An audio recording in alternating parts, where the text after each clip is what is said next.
guys. Hey. Hey. Thanks for being here. Coming in special to New York from California. Oh yeah, we were at Coachella. 2 weekends in Coachella. Yes. It's just a 2-weekend gig. Tell me a little bit about Coachella. I wanna talk about the. Ooh, wow, there's our face. Yeah. I want to talk about your faces a little bit. I want to talk about the upcoming record, which will be out in June. But, you know, you started in 2014 posting your songs on SoundCloud. And now you're playing the biggest festivals in the world, pretty much, right? I mean, Coachella, you have a Reading gig, is that right, coming up? Yeah, Reading Festival, yeah. Yeah. What are these festival gigs like? They're big. You get on stage and you're like, whoa. Well, you kind of like wonder if anyone's going to show up. There's always that fear. Yeah. Right. Yeah. We even get that at our own shows. We played Terminal 5 in New York, actually. And I remember being at the side of the stage like, is anyone here? Yeah. Because you don't get to see anyone. We always before you ask go on our stage guy, Andrew, and we're like, Andrew, has anyone showed up? And he's like, nah, it's an empty house tonight, guys. And then genuinely he does it every night, though. And I walk on stage, I'm like, oh, thank God there's people here. And do you believe him every night? Or? Yeah, every night. Oh, good. Oh, wow. Yeah, So, you never know. so the wonder, that's you. You're the wonder. Yeah, Joe. exactly. Okay, full of wonder. But right, I mean these are huge gigs, but there's also, I mean, there are a lot of different stages. There are a lot of different people playing at the same time. So Yeah, and some of our favourite bands as well, playing alongside them. We went to see Bon Iver at Coachella, which was amazing, and Radiohead played, and you know, it's amazing to be on the same list as all these bands. So let's go back to 2014 September. You start putting tracks up on SoundCloud. The original idea was what? We wanted to, so we were solo artists and we wanted to be a songwriting duo. So the plan was like we were just going to sit at home and chill and like write songs for other artists. So we made a SoundCloud page with a view to kind of making it into like a songwriting portfolio, like a show reel. And that's why we both sing on all the songs so that we could kind of pitch the songs to like male or female artists. Oh, okay. And then the plan completely backfired because people started listening to the songs and being like, oh, this is cool, I'll share this. The first 2 weeks were like, no, don't listen. Like, this is not the plan. Yeah.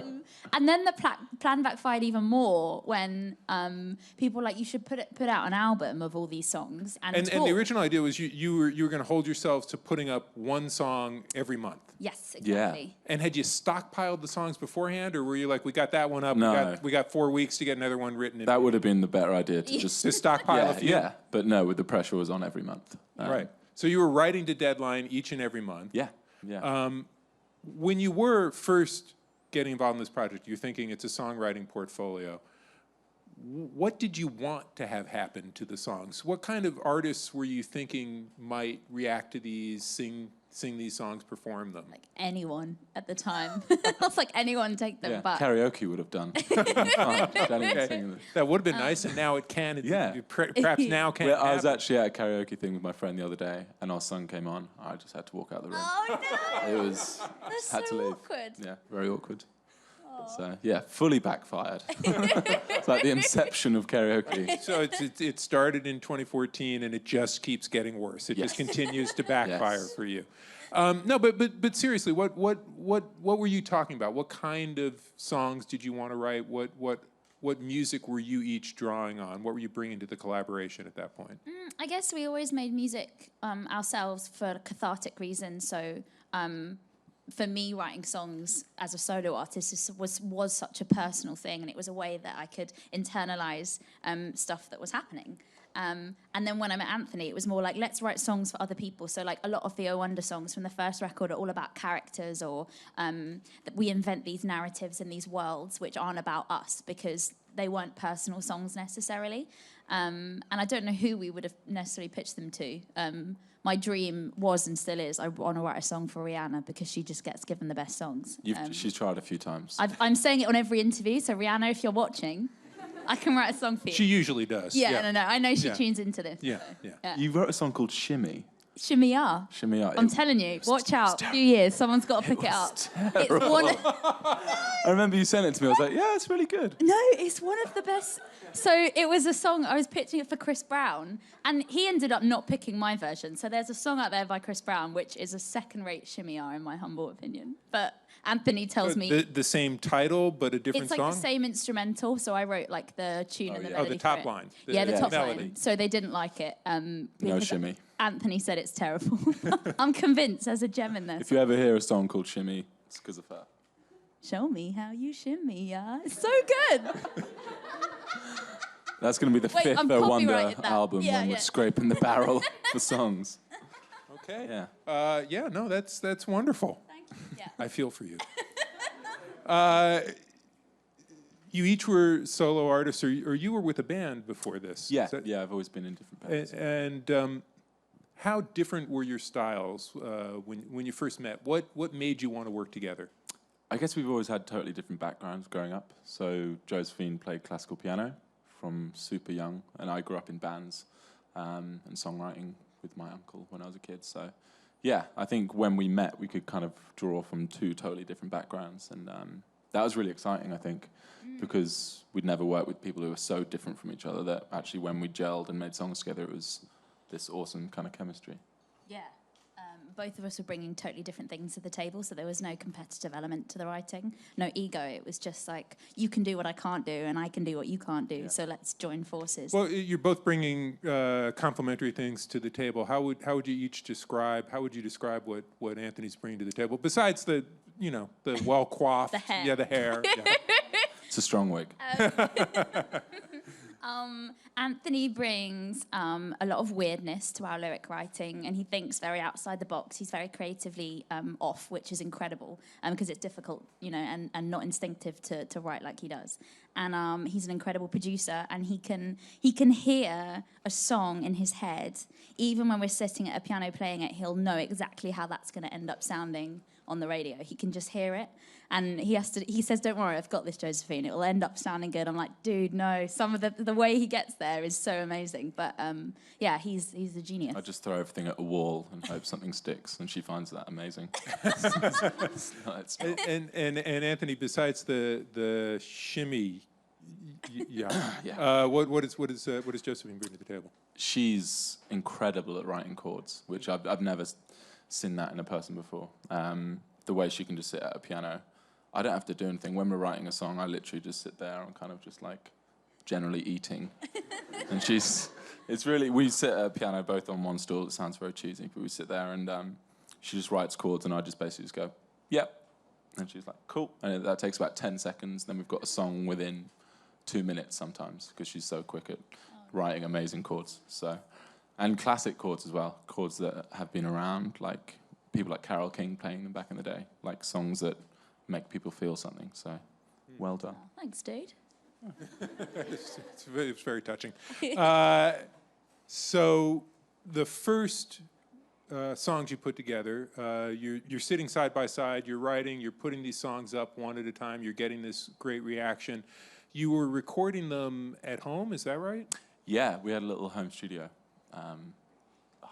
quarter of the size of this stage. It was very A small. quarter the size of this stage? Yeah, Okay. it was very small. It was at the end of my parents' garden, so they were like so chuffed because I'd moved out, but we kept commuting to the studio at the end of the garden every day. So for like a whole year, my parents were the first people to like hear any O Wonder And material. we got free food. You're all No grocery about the shopping. But given what I've heard about your songwriting process, I think free was food essential. would be Yeah. essential because Yeah. you do mostly They eating should have during- some writing credits on the album, really. Yeah. So it wasn't a home studio in your apartment. It was in your parents' garden, literally. Yeah. Yeah. They had like a shed that they built for my grandparents for when they got old, but my grandparents are like the most incredibly robust, youthful people. Robust, yeah, that's a Yeah, word. sure. They're like 88, but they're amazing. So I was like, I'm just going to put my piano in the room at the end of the garden. And then one night Anthony appeared and snuck all of his equipment in there. Oh, okay. And then we were like, oh, it's a studio now. Cool. And my parents were like, that was going to be a gym, but sure. Wow. How did working on the tracks for this second record differ? Were you working in proper studios, or I mean, you recorded some in London and some here in New York? Is that We right? wrote, so we spent a month in New York writing the album in Williamsburg. Okay. So we rented like an Airbnb for a month, and we wrote, how many songs? Like six or seven? Not total. We worked wrote a bit a lot of harder than songs. We wrote like 30 songs in that month and picked 7 that have made the new album. Listen, man, if you write 6 or 7 songs in a month, that's fine with me. It's apparently not holding up to your own standards. But okay, so you went to Brooklyn and you wrote about 30 songs. Yep. 6 or 7 of which made the album. Did you record them there in the No, apartment? so we always write with voice notes on Right. phones, basically, and we never write with computers or anything. It's always just a piano and vocals. So we get the bulk of the song down just vocally, and then sit on it for a while, make sure it's still good in a few months' time. Got home and then started recording back in London. Oh, okay. Yeah. And not in the garden shed this time. Some in a new garden shed, which is actually in a house. So yeah, some there and in a house shed, and some in a bigger studio. Because we took a drummer and bass player on tour for a year, Right. and then realised how cool that was, and I think their energy on the new album is definitely working. Oh, so you were able to record more in Yeah. a band setting. Exactly, yeah, because we could, go in a bigger studio and do that. Because it is, I've been able to hear the record. Several songs are out now, but I've been able to hear the record, and it still has that intimacy that we know from the first record, but a bigger sound. It's a richer, fuller experience this time. There's a few songs. One of my favorite songs is called Heavy, which we're releasing very soon. And that's literally like the 4 of us in the studio. We pressed record and we all like jammed and like played this tune. It's like a disco song with like a Chili Gonzalez piano thing. And it's really cool. And then just pressed stop and that was the take. So it was like, it was really nice to just be able to capture like some raw energy of the 4 of us just vibing off each other. Sounds so cheesy, but yeah, that was a privilege. And then like, a song like My Friends, which we're releasing on Friday, tomorrow. Ooh! What time is it? In 7 hours. No, it's coming out in like 7 minutes or something. Anyway, I think time zones. Your point is it's midnight somewhere. Yeah, My Friends is coming out, a new song, and that is literally like the 2 of us sat at a piano, pressed record, and it's just kind of a live take. So yeah, it was a joy to be able to be in a room that facilitated that for sure. Yeah, not just stuck with a laptop at home. Yeah. In the shed. In the shed. Yeah. How would you describe the difference between the first record and this one? You said the first record was more character or story driven. How would you describe this one? This one has for us a very clear narrative arc, so it's bookended by 2 songs. The first song is called Solo, which is a song about, so the actual song is about being at a house party and you're surrounded by all these people that are completely self-absorbed, and you just want to like run outside and like breathe and be like, oh, okay, I'm on my own, I need my own space, which I think is a human thing that we feel a lot. Like it's very claustrophobic sometimes just living, and you just need, a night on your own, watching Netflix with a takeaway, chilling by yourself. But then the other human tendency is to then question everything and say, oh my gosh, I'm so lonely. I have no friends. I have 800 Facebook friends, but none of them have texted me in like 4 weeks, and I'm sat at home and I'm crying. Like tour is like this, it exacerbates everything. Yeah. And as a human, you just have like, even within a week, like I'll be like, I feel amazing, I'm so free, I'm an independent woman. And the next I'll be like, I am awful. I have no friends and nothing going for me. And so the album kind of looks at that. So the last song is called Waste, and the lyric is, what a waste to be so alone, because actually you do need people in your life. That's what makes the world go round. So I guess everything in the middle is us exploring what that means on a personal level, because touring is like that. It completely brings out those feelings that you can feel intensely lonely and then intensely loved all at the same time. It's really perverse. So that's, it's a much more personal record, I'd say. Well, touring, I mean, you're feeling intensely lonely, then you go on stage where you're the object of so much love and interest and applause. That makes touring worth it. It's all the bits in between, because there's basically 23 hours of not doing a lot. It's kind of, you're missing friends, you're walking around a city you don't know, which is amazing. Mm-hmm. Some days you think it's amazing, some days you miss home. So, and then the hour on stage makes everything absolutely perfect. But then you're not actually talking to any of those people. It's a one-sided conversation because you don't get to hear their side of things. It's just like, listen to my songs, and that's incredible. But it's also quite an odd thing that there can be 3,000 people that know your name and know what you ate for breakfast, but you don't know any of them. And it's that's How do they know what you ate for breakfast? I'll share a lot of food. It's always porridge, oatmeal. You guys. Oh, Quite okay. a boring Instagram's porridge every day. I was thinking of doing like a porridge Instagram, It like would where be I eat my so porridge. boring. You can upload the Shimmy R song onto that. Go Soundtrack. down really well. So the new album you're saying is bookended by these songs, thinking about being alone, thinking about loneliness. Of course, the title track, Ultralife, is about the uplift of being together with someone, right? Or something, yeah. Just finding someone or something in the world that makes you feel ultra, that makes you live your life in an extraordinary, uncommon, exciting, revolutionary way. And that can be tiny. It doesn't, you don't have to be somebody that you're not, but just finding something that can pull you out of that loneliness and make you feel like you're ultra and invincible, right? I've just, Yes. yeah. Yeah, it's kind of what the video is about. It's just saying that anyone can feel amazing if you kind of just look out for it. Find your thing. Yeah. Okay, all right. And for you, that thing is going to see Aladdin this weekend. Yes. Has anyone seen Aladdin? Oh, we got one woo. That is not the response. I've been waiting 1.5 years for this, guys. Oh, man. So the first time we came to New York, I remember vividly, we played at Rough Trade, one of our first shows, and we were driving through Manhattan, and I saw one of those billboards for Aladdin, and I was like, Anthony, we have to go. And every time we're here, we never have time. It's weird that. It's like I always make stuff busy. Can't do that. A bit busy that I day. have, and I've trapped you. So tomorrow night, we're going to see Aladdin, and I am so excited. I can't wait. I've been learning all the lyrics again. I'm so hyped. Oh, my God, it's going to be so good.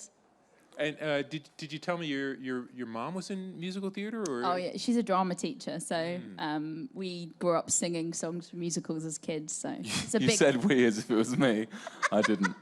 I'm sorry? I didn't grow up singing musicals when I was a kid. No, No, just me. Well, you grew up in London, and you grew up until age 9 on the Isle on a of Man. small island, yeah. Yeah, And I which lived is rather. I mean, it is quite small, right? Oh, yeah. Everyone knows everyone. It's very small. I managed to escape. Moved to Canada, and then I moved to England when I was a teenager. So, Okay, yeah. all right. So no musical theater for no high school. Hold musical on, for you. hold No. on, Oh. hold on. Oh, something's about to Your be mum revealed. told me this. You went to stage school for all of your teenage years, and didn't you play the lead in Grease? No, I played What's his name? Kaneki. Kaneki? Kaneki, there you go. See, and I've erased it from my mind. Anthony can do a perfect pike. Like, you know the move where you jump and you... No. I'm not wearing my to get you lycra. back for Shimmy R and Aladdin. Yeah, he's like an athlete, this one. A musical athlete. Ah, okay. So She's a comedian, apparently, okay. with a bad memory. All right. I look forward to seeing you in future productions of Grease. See you there. And seeing some of these dance moves in action. We have time for some questions from the audience. Hi. Oh, there we go. Hello. Were there any songs that you were a bit scared to release or like almost didn't make the cut? And if yes, what made you decide to keep them? Ooh. Good question. That's from the first album, you mean? The upcoming album. Oh. It's always hard when you write a song. It's sometimes hard to imagine what it's going to end up sounding like. So I think sometimes you're almost too scared to work on it because it could change too much or it might not turn Yeah. into something great. Yeah. There's a song, I guess Slip Away would be... Yeah. So there's a song called Slip Away on the album, which had like 4 titles because we couldn't make our minds up. And it was like reincarnated so many times. And we finally found, the vibe. And The it's sound, yeah. it's really cool. It sounds a lot like the first album. It like really builds and yeah. Yeah, there's a Now few it's one of songs our that we really favourites. kind of wanted to join to the first album and they feel really cool. We can't wait to play them live. Yeah. I think it'll be cool. But if you'd written just 30 songs in that time in Brooklyn, there are 12 songs on the record. You must have Yeah. had many more than that. How did you make the decision? Was there a lot of strong competition of songs that could make the record, or was it very clear? I think it's just living with them for enough time to kind of make a clear decision. And songs speak to you. Like they'll make themselves known if they want to be on the album. It Yeah. sounds really weird, but they do. They'll just exist and Knock on your door. Yeah, say hello and force themselves on. That sounds really weird. Okay. we have one more in the back. There we go. Hi. How do you guys get inspiration for your songs to write? Oh, so many places. So there's a song called High on Humans, which is, this is a cool example, which is on the next record, right? And that was, I was taking a tube journey, so the subway, you guys call it, on my own, and there were two girls in front of me, and they were talking about food. So one of them was like, oh, avocados, do you like them? And the other one was like, oh, no, they're really slimy, they're too green, no. And then they were talking about hot sauce, and I was like, oh, what do you mean you don't like hot sauce? Have you ever had sriracha? And they were like, okay, who's this girl? So the three of us had this amazing conversation about hot sauce for 20 minutes, and then we pulled up at their stop, and they were like, oh, really sorry, what was your name? Really nice to meet you. Hopefully we'll catch you again. We didn't know anything about each other. And then I was so hyped because I was like, oh my gosh, I've spoken to strangers. This is so cool. And then I saw this guy covered in blood with all his teeth knocked out. He was really drunk and really sorry for himself. And I went up to him. This took a strange turn. This took a really strange turn. Besides the color red of the hot sauce and the color red of the blood, I was not expecting this at all. So there's a guy with his teeth knocked out. Yeah. Okay. And he looked really sad, and I did the same thing. So I tripped and fell and broke my nose and knocked my teeth out a couple of years back. Which is why we were anonymous when we started. It's why we were anonymous, because I didn't have any teeth. And That is true. the truth? That's the truth. You started out not with no It photos was and 4 no or names 5 on- months. well, you'll notice all the photos, I have my mouth closed for the first few months because Because you were missing your I just front- didn't have any teeth. It was really gross. Okay, all right. Fun fact of the day, and I've never told anyone that, so that's good. Good to do it in least no front one's of an watching. audience of people on camera. And then With Rihanna watching, by the way.